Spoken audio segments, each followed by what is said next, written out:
Olá pessoal, paz do Senhor Jesus Cristo, aqui é a missionária Viana Silva do canal Ministério Voz de Deus. Está aí ó, o nosso novo ministro da Justiça e da Segurança Pública. Escute o testemunho dele, que lindo. Das nossas imperfeições, temos o desafio de pregar uma palavra que é perfeita. E a minha oração nessa manhã é que Deus não olhe para as minhas limitações, mas que Ele faça filtrar através do seu Santo Espírito aquilo que sair da minha boca, não só que Ele me inspire, mas que Ele seja esse canal de comunicação entre nós, para que a palavra não seja minha, mas seja de Deus, e ela possa edificar a sua vida, transformar, encorajar, dar parâmetros de comportamento, de atitude, de discernimento para o dia a dia da vida de cada um de vocês.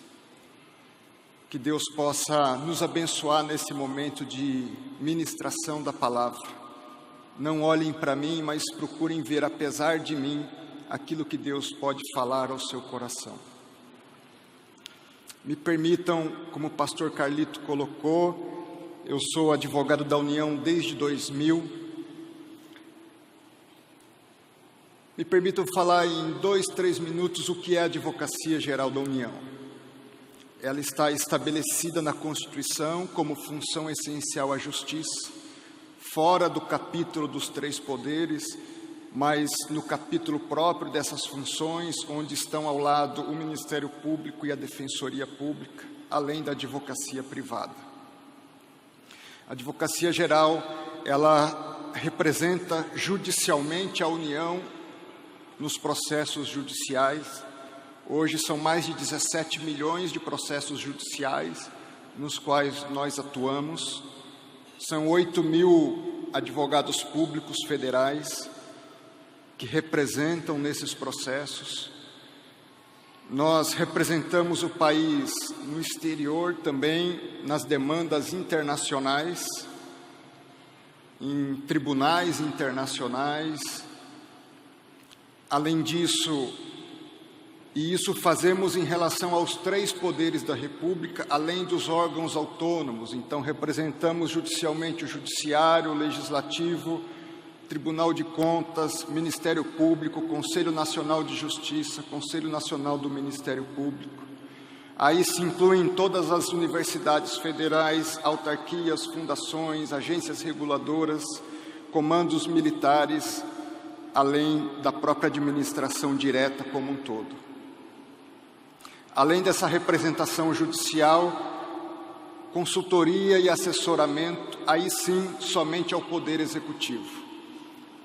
Então, em cada ministério existe uma consultoria jurídica, onde estão lá os membros da AGU atuando, e toda a contratação pública, seja de um café, um copo, material de escritório, até os grandes leilões, programas espaciais, grandes projetos da nação, passam pela formatação jurídica da AGU.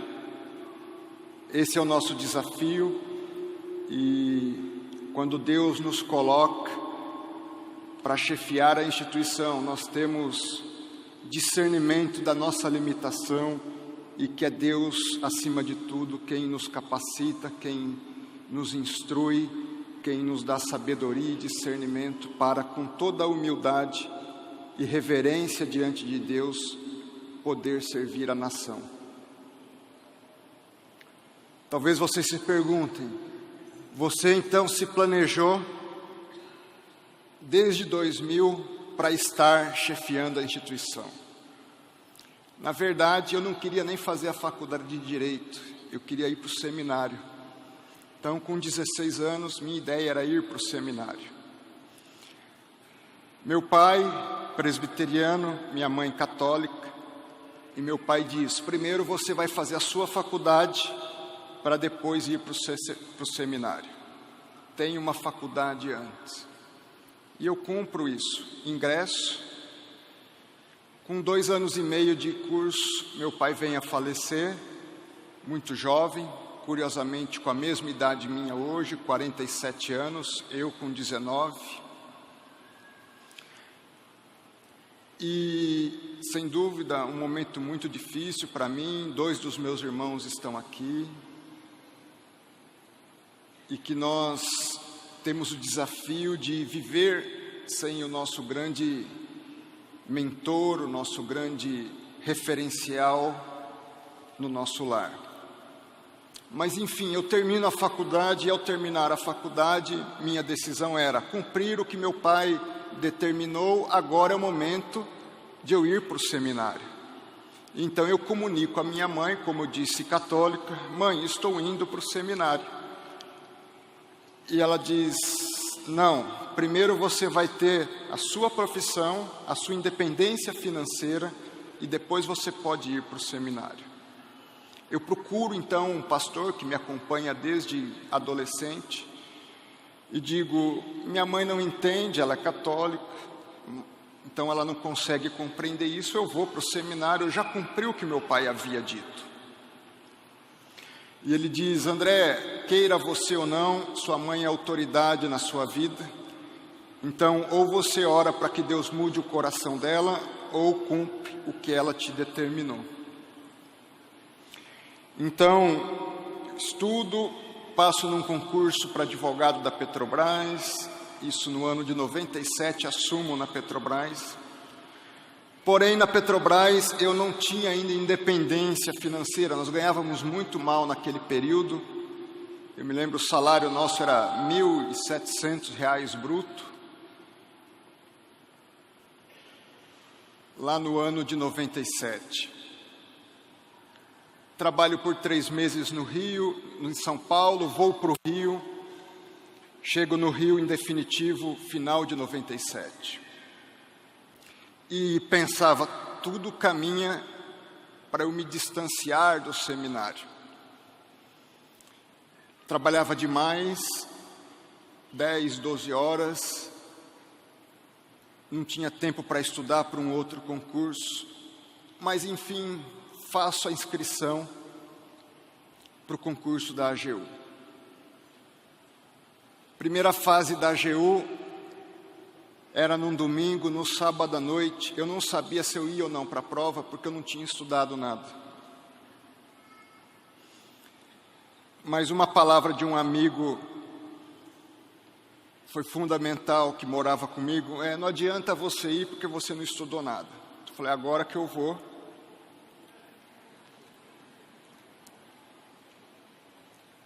Curioso, quando eu fui fazer a inscrição da Petrobras, era uma fila tremenda na Avenida Paulista, e eu e um outro amigo, há mais de 1 hora na fila, e ele: eu vou embora. E eu na dúvida se ia ou ficava. Aí eu estou pensando em ficar. André, não adianta você ficar que você não vai passar mesmo. Aí eu fiquei.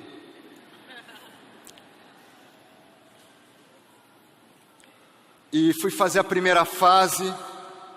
Um domingo com uma dor de cabeça tremenda, eu tomei 4 comprimidos naquele dia. E passei na primeira fase por 1 ponto. Esse mesmo amigo depois: passar na primeira fase é sorte.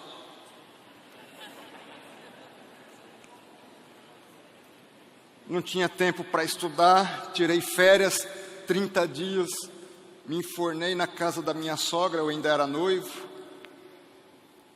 Estudei de manhã, de tarde e de noite. Passei na Advocacia Geral da União. Não pelas minhas capacidades, mas certamente pela obra de Deus e pela vontade de Deus se cumprindo naquele momento. Critério de escolha das vagas: onde tem seminário. Não tinha lógica. Tinha morado no Rio, em São Paulo, queria uma cidade de interior com seminário. A que mais se aproximava disso era Londrina. Eu não conhecia Londrina, mas escolhi Londrina como primeira opção, mas só tinha uma vaga. Então depois Goiânia, Recife, São Paulo, Rio, Campinas. Sem uma lógica geográfica. A lógica é onde há seminário. 7 de fevereiro de 2000, assumo em Londrina. Em fevereiro de 2000, me matriculo no seminário e inicio ali o curso de teologia. Interessante, trabalhávamos demais, tinha que fazer o curso à noite. Sábado e domingo era dia de estudar para o curso, porque durante a semana não dava tempo. Então era um trabalho muito intenso. Nós respondíamos em Londrina em 3 colegas por 1/3 do estado do Paraná todo, tendo que viajar em estradas ruins, carros velhos para fazer audiências. E pensava, jovem, segundo concurso da AGU, na verdade praticamente o primeiro, porque no primeiro passaram só 30 e poucos colegas, nesse nós entramos em 300, a AGU ganha uma nova formatação técnica, mas via os colegas se preparando para crescer na instituição. E eu dizia, eu provavelmente não vou crescer na instituição, porque eu estou focado no seminário. Eu faço os meus processos numa cidade do interior, ninguém vê meu trabalho, por melhor que eu faça. E, além disso, meu foco é o seminário. Não é fazer cursos, não é ter relacionamentos, networkings, contatos, se integrar. Mas numa noite, feriado de 7 de setembro, eu varo a noite trabalhando por conta do acúmulo de processos e prazos processuais que se venciam, e vou descansar só na manhã do dia seguinte. À noite o corpo padece. Numa viagem de São Paulo para Londrina, de ônibus, eu e minha esposa, ela grávida da primeira filha. Janei, meu ombro está adormecendo e eu vou desmaiar. Peça para o motorista parar. Eu perdi meu pai com infarto aos 47 e eu ali com 29 anos me lembrando um pouco daquelas cenas. O motorista para na Castelo Branco, a ambulância vem, medem minha pressão, 19 por alguma coisa. Me levam para o hospital em Itu. E vem um momento de crise da minha parte. Deus, estou fazendo tudo certo. Trabalhador, dedicado, bom esposo, fazendo a tua vontade, cumprindo aquilo que o Senhor queria para mim, que é o seminário, e talvez agora nem conheça a minha filha, que vai nascer. E eu passo a questionar muitas coisas, inclusive por que Deus estava permitindo aquilo comigo, se eu estava fazendo tudo certo. E naquele momento eu pensei,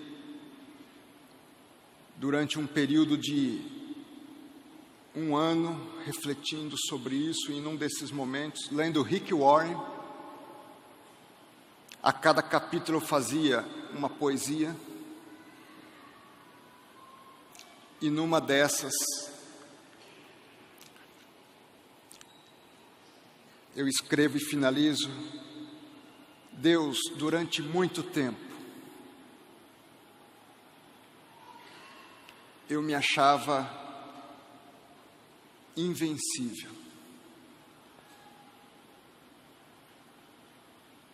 Para fazer a tua vontade. Hoje, eu descobri que eu sou fraco. Durante muito tempo, eu me esforcei para escrever as mais lindas histórias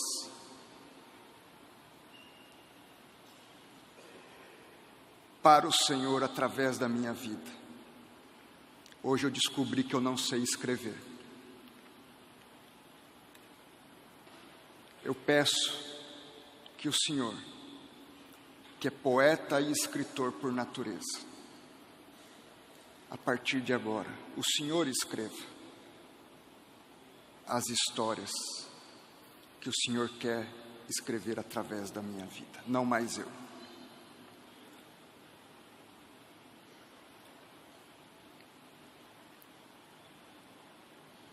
Depois nós vamos terminar ao final do sermão essa história. Mas uma coisa eu aprendi no seminário: Deus tem propósitos para as nossas vidas. E Deus vai fazer testes de integridade para nos preparar. Parábola dos talentos. 10, 5, 2, 1, 100 talentos. Quantos talentos? Não sei quantos eu e você temos. Mas uma coisa eu não tenho dúvida: todos nós temos talentos. E por que nós temos talentos? Porque nós fomos feitos à imagem e semelhança de Deus. E se nós temos talentos e Deus tem propósito para as nossas vidas, Ele vai nos fazer passar por testes de integridade, para que as histórias que Ele pretende construir e escrever nas nossas vidas se tornem realidade.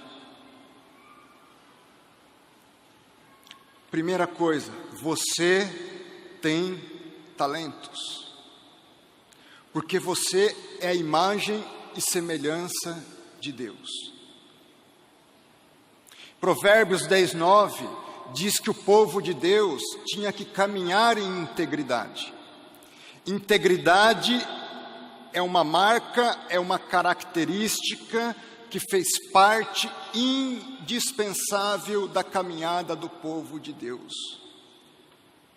Todos os homens e mulheres de Deus passam por testes de integridade.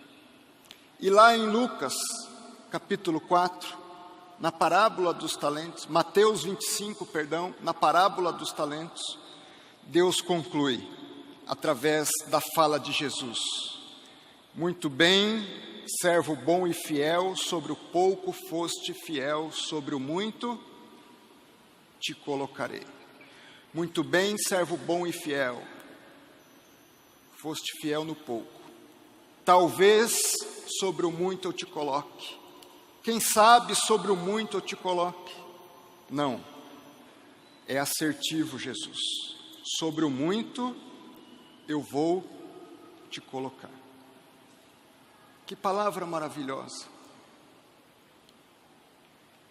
Você tem talentos e você tem promessa de Deus em função dos talentos que Deus te deu. Seja fiel no pouco. Sobre o muito eu vou te pôr. Seja fiel com seu pai.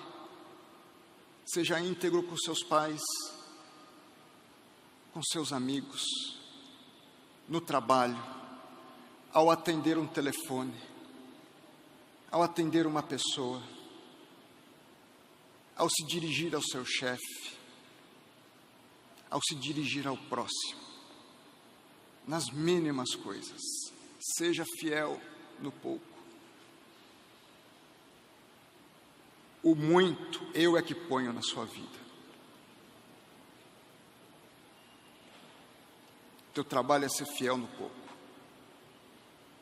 Não espere o muito. Deixe o muito por minha conta.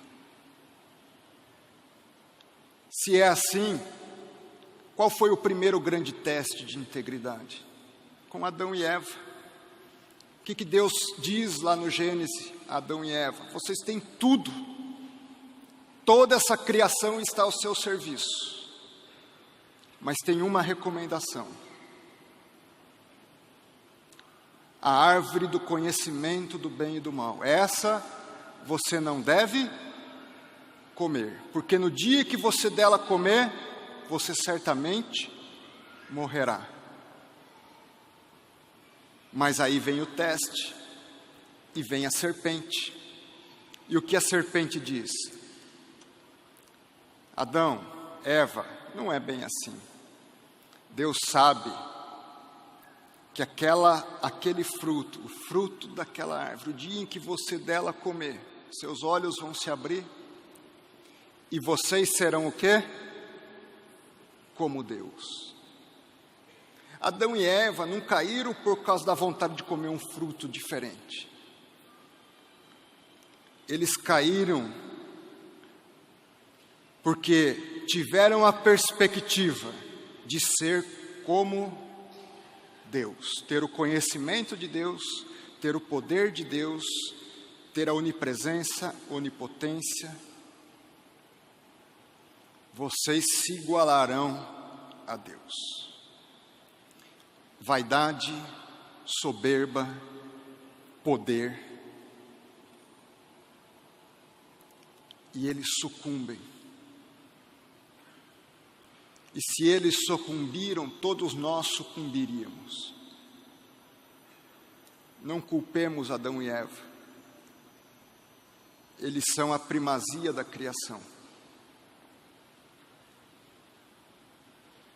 Nós também sucumbiríamos. Vem o segundo Adão, Jesus Cristo. Novo teste de integridade. Sucumbiria Jesus ou não? Jesus vai ao deserto, cheio do Espírito Santo. Lá permanece 40 dias e 40 noites. Ao final, aparece quem? A mesma serpente. O diabo, para tentá-lo. E o que diz o diabo? Tendo Jesus fome, Jesus, não passe fome, transforme essa pedra em pão. Que proposta mais inocente. Jesus transformaria a água em vinho, multiplicaria os pães e os peixes. Porque depois de 40 dias e 40 noites sem comer, sem beber, ele não comeria e transformaria a pedra em pão para saciar? Que proposta inocente. Meus irmãos, dia e noite nós somos confrontados com propostas da mesma natureza, relacionadas à nossa subsistência básica. João, José, Maria, Ana, Rita, Antônio. Você tem suas necessidades no mundo. Como é legítimo você ter o pão de cada dia nas suas casas, você dar uma boa escola para o seu filho, você ter um bom carro, você poder viajar, ir até talvez para o exterior, dar um bom tênis para os seus filhos, uma boa roupa para sua esposa. Todos os dias nós necessitamos do pão de cada dia. E a grande pergunta é: o que fazemos para ter o pão de cada dia? É legítimo dar uma boa casa? É legítimo. É legítimo eu ser corrupto para ter uma boa casa? É legítimo eu sonegar para ter uma boa casa? É legítimo eu, como servidor público, não cumprir os horários e os deveres que eu tenho quando a sociedade paga o meu salário? Não é legítimo. Ter o pão nosso de cada dia é legítimo. Porém, o que fazemos para ter o pão nosso de cada dia? Primeira perspectiva de tentação e de teste de integridade.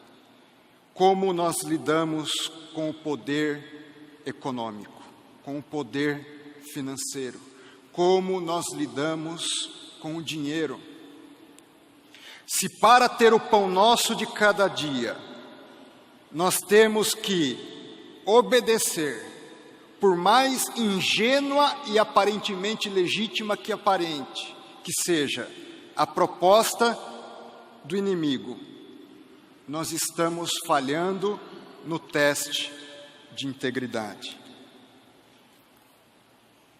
Jesus diz: é legítimo eu transformar pedra em pão, eu posso transformar pedra em pão, mas não o farei obedecendo a sua orientação. Nem só de pão vive o homem. Jesus responde com a palavra e diz: nem só de pão eu vivo. Jesus passa no primeiro teste de integridade.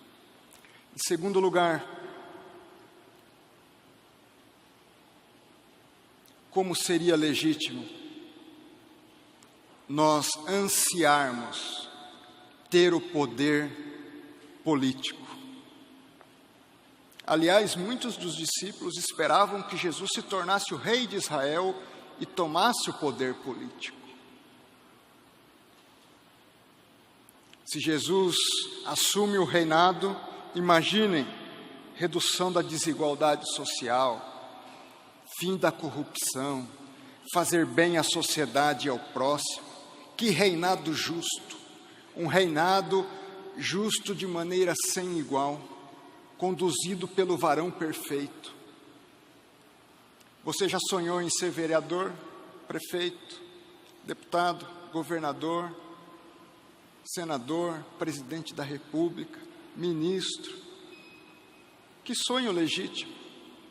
Fazer o bem ao próximo, fazer o bem à sociedade, fazer o bem à sociedade, aos mais necessitados, justiça social, bem-estar, uma sociedade livre, igualitária, justa, fraterna, marcada pela paz, pela prosperidade. O diabo vem e propõe: Jesus está vendo os reinos do mundo, eles me foram dados.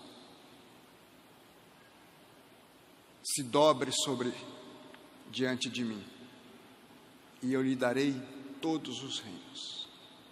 Será o reinado mais justo, mais perfeito.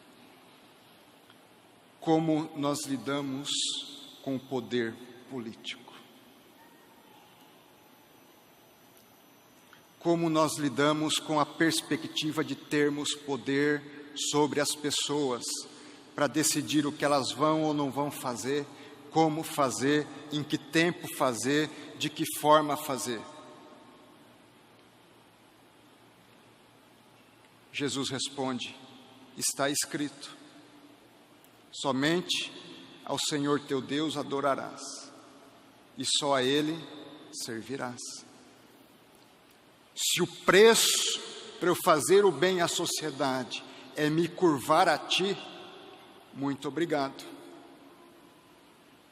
Eu só vou adorar a Deus. Poder econômico, poder político. Terceiro grande teste: poder religioso.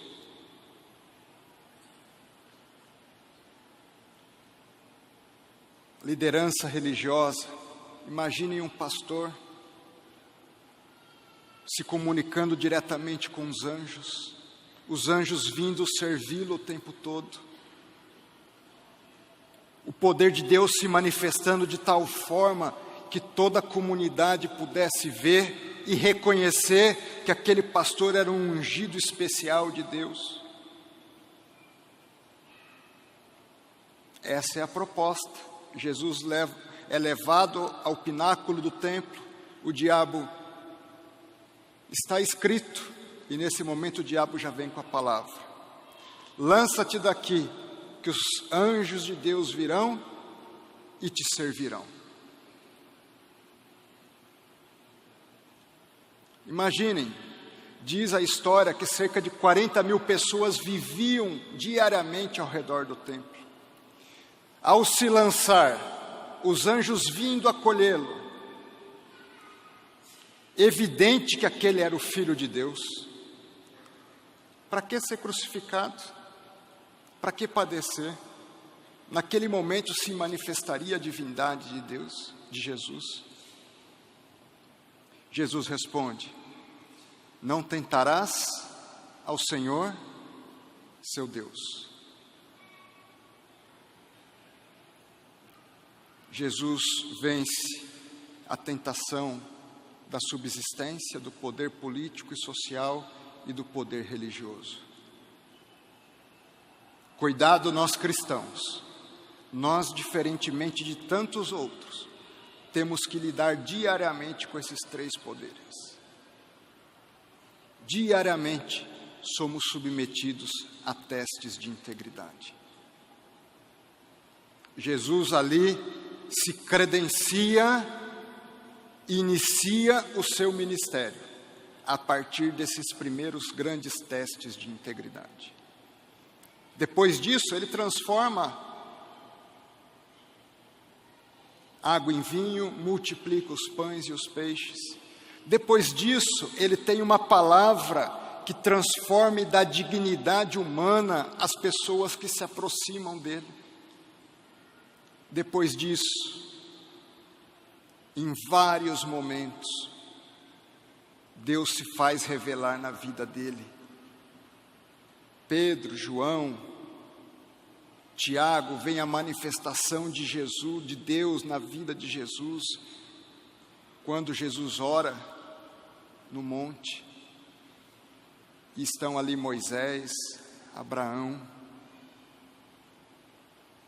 Em vários momentos aquilo ocorre, mas para isso ele se curva exclusivamente a Deus. Mas será apenas com esses homens? Essa é a grande pergunta. Foi apenas com Adão e Eva? Foi apenas com Jesus? Não. Daniel não se alimentou com as iguarias do rei. Daniel não se recusou a orar e clamar a Deus quando necessário, mesmo diante da ordem do rei para que isso não ocorresse, a ponto de ser lançado na cova dos leões. Abraão, o teste em relação a Isaac, do sacrifício de Isaac. Moisés, rotineiramente posto em xeque, a sua liderança, a sua proximidade com Deus. Jó, quantos testes de integridade teve Jó ao ver toda a sua família morrer, a perder todos os seus bens, ao ser questionado por seus amigos se valia a pena continuar ou não servindo a Deus. Paulo, as perseguições, as cadeias, os espinhos.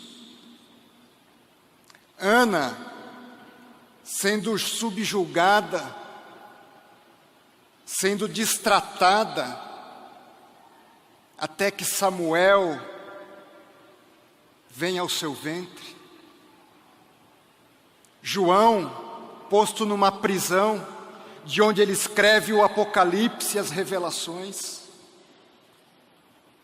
Tantos outros. Esther, quando Mordecai diz: quem sabe, Esther, não foi para esse momento que você se tornou rainha. E você, seja fiel no pouco, que sobre o muito eu vou colocar você. Você pode dizer: pastor, eu sou fraco, Eu não sou como esses homens. Esses homens existiram, não existem mais.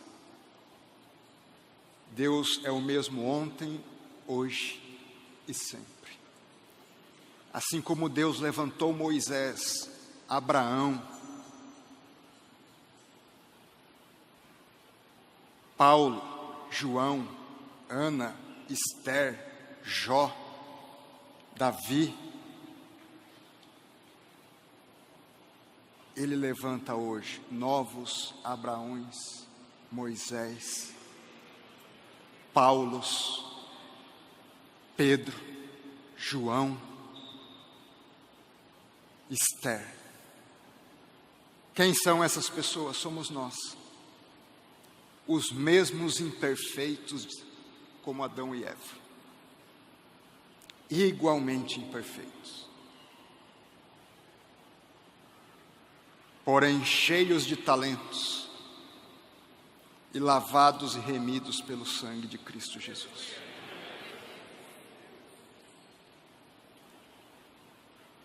Meus irmãos, eu creio que o que Deus fazia no passado, Deus é capaz de fazer hoje.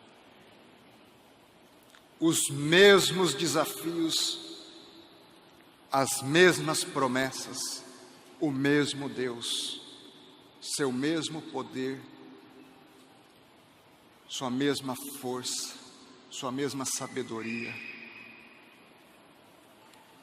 É nesse Deus que eu acredito. Eu posso não ser como Paulo, mas Deus é o mesmo Deus de Paulo. E Deus usa as coisas loucas desse mundo para confundir as que são. Os sábios e os poderosos.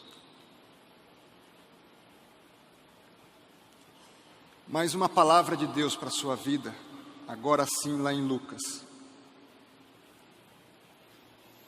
Aliás, 1 Coríntios. Não vos sobreveio nenhuma tentação,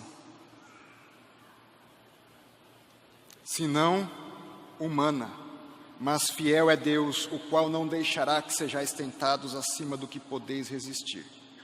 Antes, com a tentação, dará também o meio de saída, para que possais suportar.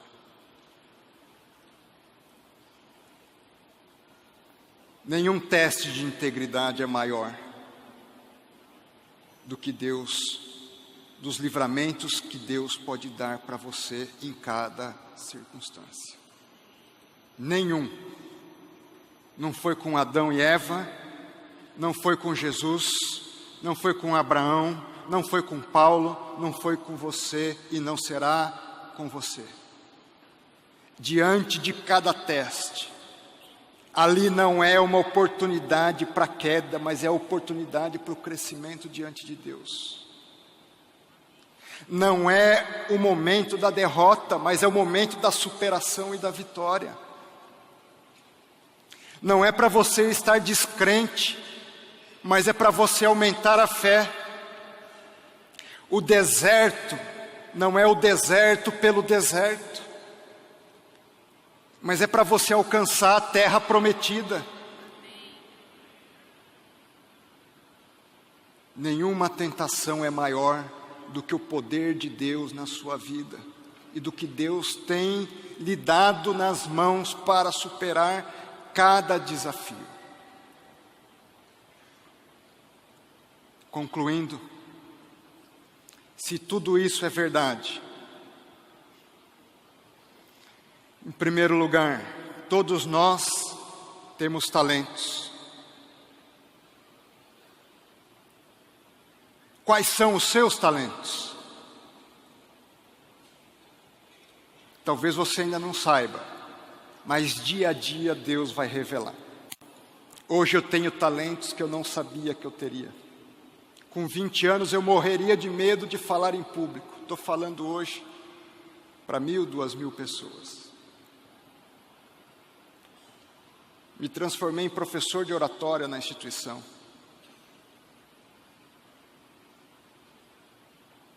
Quantos talentos!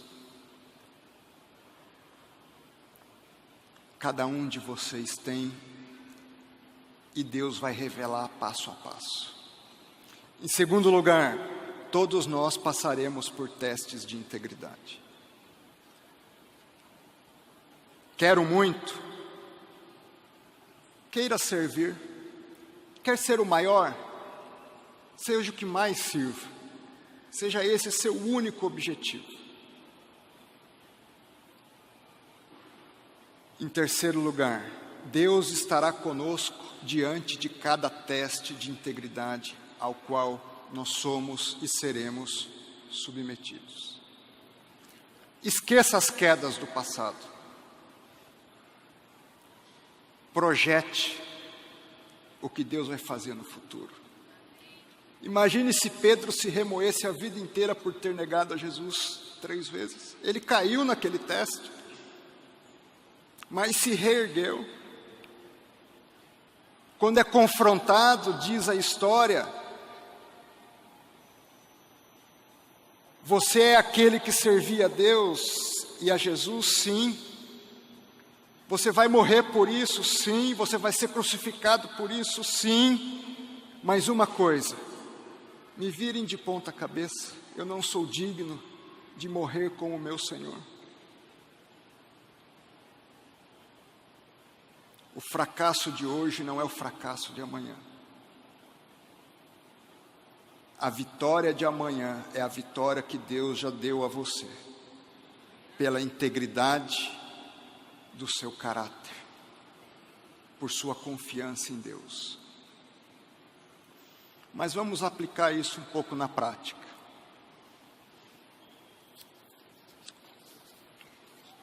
Superar os testes de integridade é agir conforme os parâmetros de integridade de Cristo. Superar os testes não é ter a melhor doutrina, ainda que seja bom ter a melhor doutrina.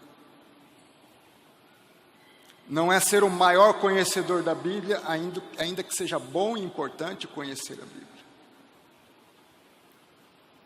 Superar os testes é agir.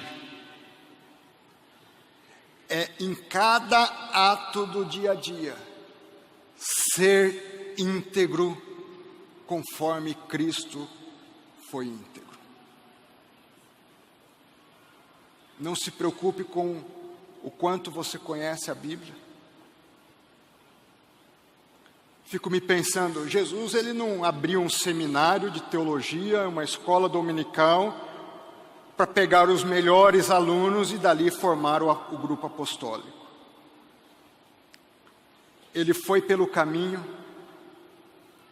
falando com pessoas simples, que não eram da elite judaica, e disse: eu vos farei pescadores de homens, venham e me sigam, aprendam comigo no dia a dia, estejam comigo na prática, vivenciando o que eu vivo, fazendo o que eu faço, orando como eu oro, jejuando como eu jejuo,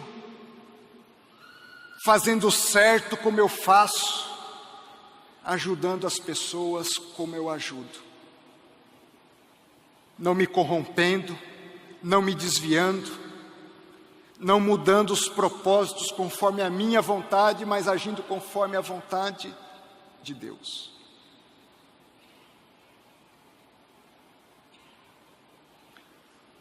Como você sabe se você está indo pelo caminho certo? Busque a cruz. Busque a Cristo. Da forma mais simples e abnegada que você puder. Busque isso, seja fiel no pouco. Seja fiel nas pequenas coisas. E eu me lembro que, voltando ao início da história, terminei o seminário em 2003. E como disse, não vou ter uma carreira fora daqui. Vou ficar em Londrina, vou ser pastor em Londrina, em uma comunidade que não possa pagar um pastor. Eu tenho já minha independência financeira. Mas numa circunstância inesperada, num almoço, quando eu conheci Brasília em 2005, uma mesa com quase 30 pessoas, o corregedor-geral precisava de alguém para ficar 60 dias lá. Ele estava numa extremidade da mesa, eu do outro canto. Ninguém na mesa queria, inclusive eu. Minha filha recém-nascida, 2 anos, meu filho 8 meses, meu apartamento em Londrina. Como é que eu vou deixar minha esposa sozinha com as crianças, eu sem acompanhar esse dia a dia dos meus filhos? Não. E ali termina aquele contexto, mas eu, finalizando aquele almoço, numa sexta-feira, eu junto a cota de pagamento de todo mundo e vou ao caixa para fechar o pagamento. Enquanto eu estou ali no caixa, o nosso chefe regional dos 3 estados do Sul, Rio Grande do Sul, Santa Catarina e Paraná, adentra novamente ao restaurante e se depara comigo ali na porta do restaurante no caixa. André, eu não posso dizer não ao corregedor e eu preciso que você venha e não abro mão que você não venha. Você vai ter que ficar esses 60 dias aqui em Brasília. Digo, Luiz, é difícil para mim, explico para ele. Ele falou, André, eu tenho que atender o corregedor e eu preciso que você venha. Falei, Luiz, me deixa pelo menos voltar em casa amanhã, falar com a minha esposa. Explico para ela, ela surpreendentemente diz, não, se é importante para ele, ele ajudou muito você, vai. Chego em Brasília dia 29 de agosto de 2005. Me apresento, o secretário do departamento onde eu entro, me atende, me apresento, André, estou aqui, vou ficar 60 dias, fazendo os processos disciplinares. A pessoa começa a rir e eu sem entender. Eu disse alguma coisa engraçada? Ele, não, você não volta antes do fim do ano. Pode se preparar para passar o Natal e o Ano Novo aqui em Brasília.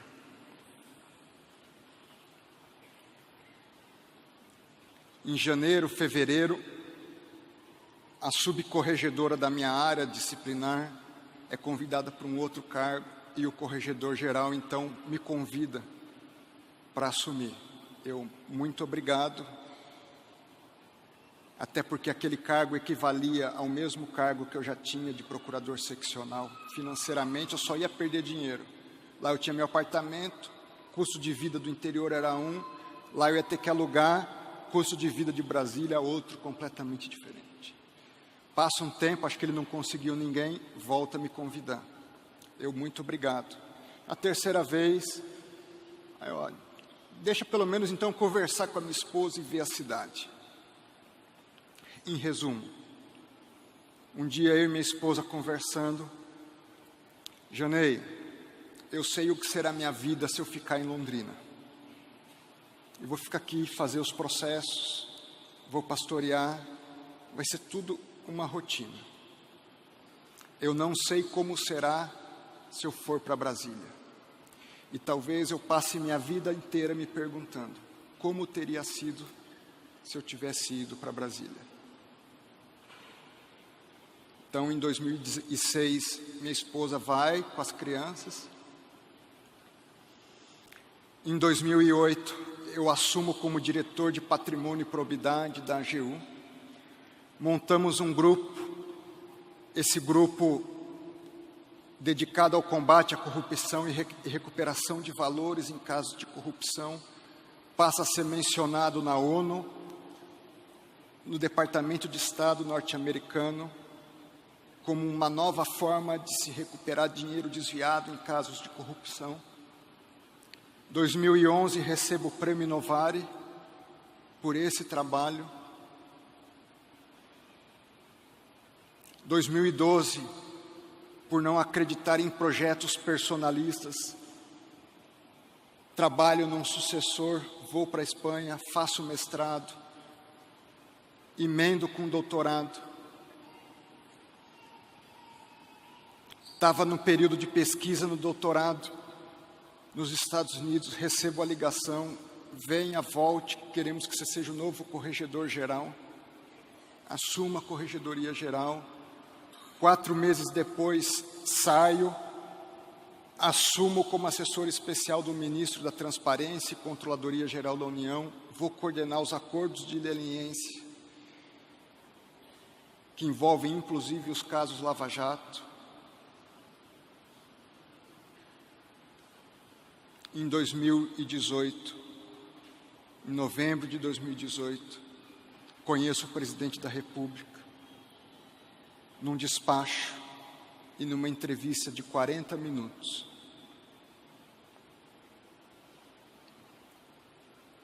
Sem conhecer um deputado, um senador,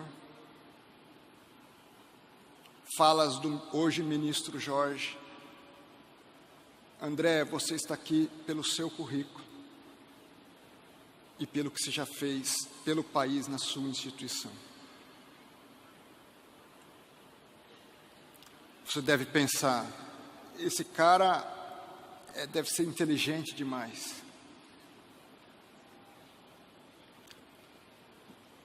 De uma família de Miracatu, que no Vale do Ribeira, a região mais pobre no estado. Aos 9 anos de idade, vai morar em Itanhaém. Professora do 3º ano lhe pergunta: e você, quem é? Eu sou André. De onde você veio? Vim de Miracatu.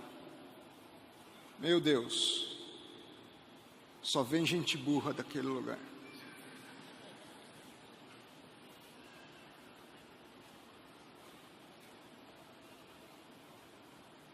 Durante muito tempo acreditei nisso.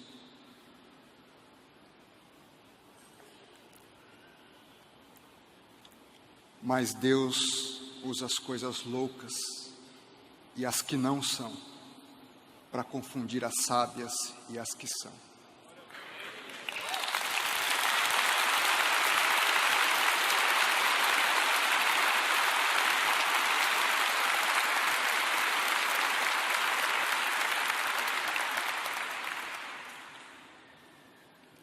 Durante o doutorado, um ano antes de eu apresentar a tese, num almoço com o professor, ele: André, o que você pretende fazer depois do doutorado? Eu digo: professor, um dia já quis escrever lindas histórias para Deus. Aprendi que não sei escrever. Decidi que Deus, reconheci que Deus, que é poeta e escritor por natureza, que Ele sim escreva a sua história e os versos que Ele quiser através da minha vida. Eu só quero uma coisa, o único plano que eu faço é estar preparado para aquilo que Deus quiser escrever na minha vida. Esse é meu único objetivo. O que eu vou fazer eu não sei. Eu quero servir ao meu país da forma que Deus achar melhor que eu sirva o meu país. Aquele menino que aos 9 anos de idade ouviu isso daquela professora, ao defender a sua tese, ouviu do professor e diretor do maior programa de doutorado da Universidade de Salamanca, uma universidade com 800 anos de história, em um programa com mais de 15 anos de vida, onde já passaram alunos franceses, espanhóis, italianos, suecos, brasileiros, latino-americanos. Eu termino a defesa, ele pede a palavra. Queria dizer que pelo comportamento ético do André, pela disciplina, pelo espírito de servir o seu país e pelo que ele produziu, Ele é o melhor aluno que já passou pela história desse programa.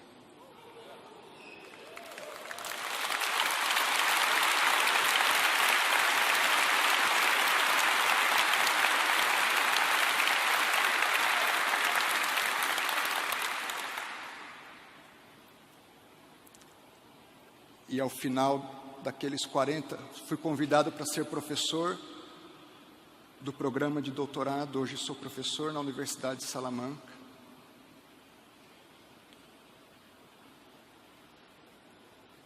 Passa-se um período, meses, o presidente Bolsonaro é eleito, e ao final daquela conversa de 40 minutos, prepara o Twitter do rapaz. Ele será o novo advogado-geral. Meu papel é servir, e dia a dia nós temos testes de integridade. O seu papel é servir. Nosso papel é ser fiel no pouco. Deixa Deus escrever. Ele vai construir as mais lindas histórias através da sua vida. Que Deus te abençoe.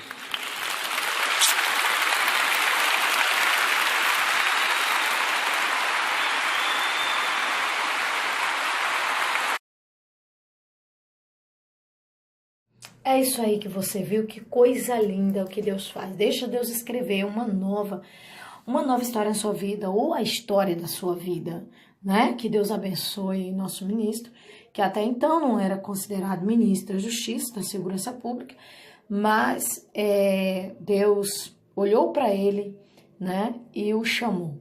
Está aí também um novo vídeo aí, né? De testemunho lindo da família do nosso ministro cantando.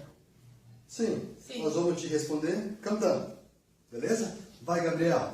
Teu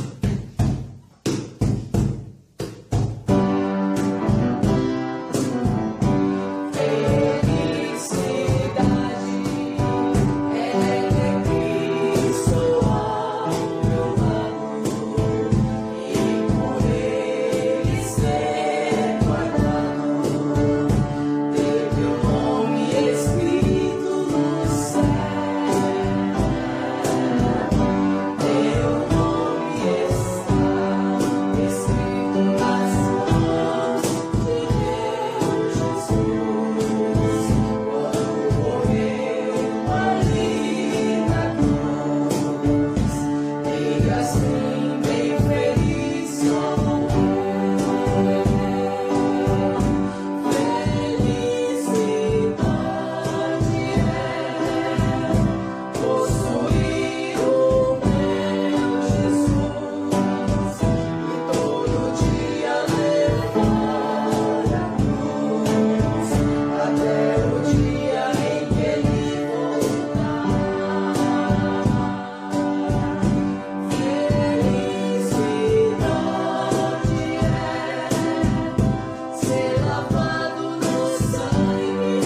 Você viu aí que coisa linda, né? Então, gente, deixa Deus fazer da maneira que Ele quiser. Amém? Deus abençoe a todos. Compartilhe, curte nossos vídeos aí no canal Ministério Voz de Deus. Seja mais um do nosso canal. Estaremos orando na terça, na quinta e aos domingos às 19 horas. Você é o nosso convidado especial para estar participando do nosso curso.